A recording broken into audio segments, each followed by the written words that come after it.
নমস্কার বন্ধুরা, Ramakrishna TV YouTube চ্যানেলের পক্ষ থেকে সকল মা বাবা, দাদু দিদা, ঠাকুমা ঠাকুর দাদা, দাদা দিদি, ছোট ছোট ভাই বোনদের জানাই অনেক অনেক ভালোবাসা, প্রীতি ও আন্তরিক শুভেচ্ছা। আজকে বহুদিন পর আমাদের বাড়িতে রান্না হয়েছে দহি কারি, বেসন কা দহি কারি। তা একদম নিরামিষ রান্না।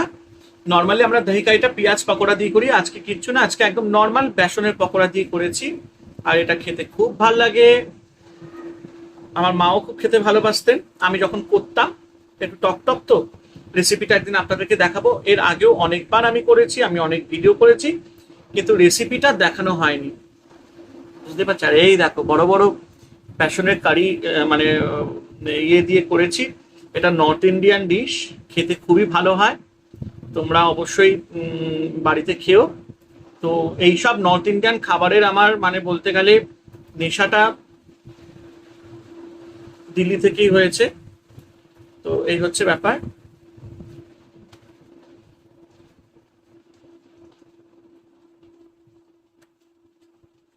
গরম গরম ভাত, থালাটা একটু নিচে হয়ে গেছিল।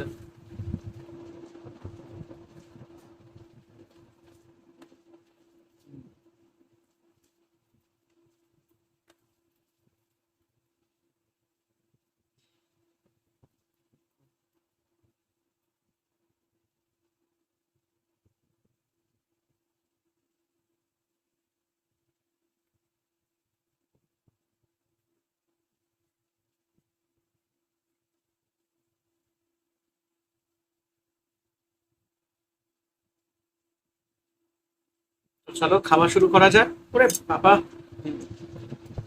তো এই দই কারিটা খেতে অসাধারণ লাগে, আর আমি রান্না করতে এটা খুব ভালো পারি। আমাদের ওপরে একজন যে পাঞ্জাবি ফ্যামিলি আছে, ওরা আবার আমার হাতের এই দহি কারি খেতে খুব ভালোবাসে। উম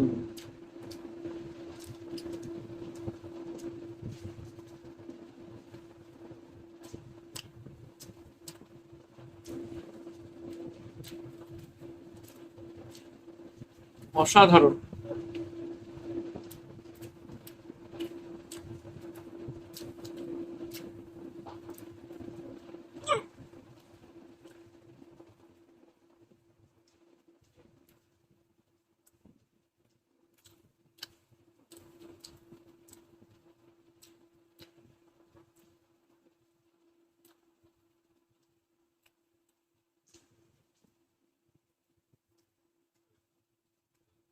তা একটু জল খেয়ে আছি, হ্যাঁ। এক সেকেন্ড। গলা আটকে গেছিল, এই জন্য।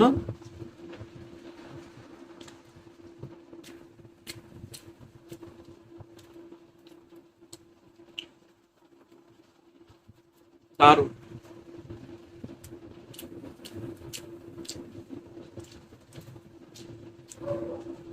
এটা রান্না করতে বেশি ঝামেলা নেই, কিন্তু খুব ধৈর্য ধরে রান্না করতে হয়।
তো চলো,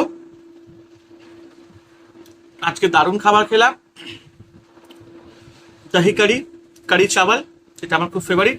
তোমাদের কাঁধে কাঁধে কারি চাওয়াল খেতে ভালো লাগে অবশ্যই আমাকে জানিও। আর একটাই কথা, নোটে গাছটি মরলো, আমার খাবারটি শেষ হলো, আমার গল্প কথাও শেষ হলো। সবাই ভালো থেকো, আনন্দ থেকো, আর রামাকৃষ্ণ টিভি ইউটিউব চ্যানেলকে সাবস্ক্রাইব আর শেয়ার করতে কিন্তু ভুলো না।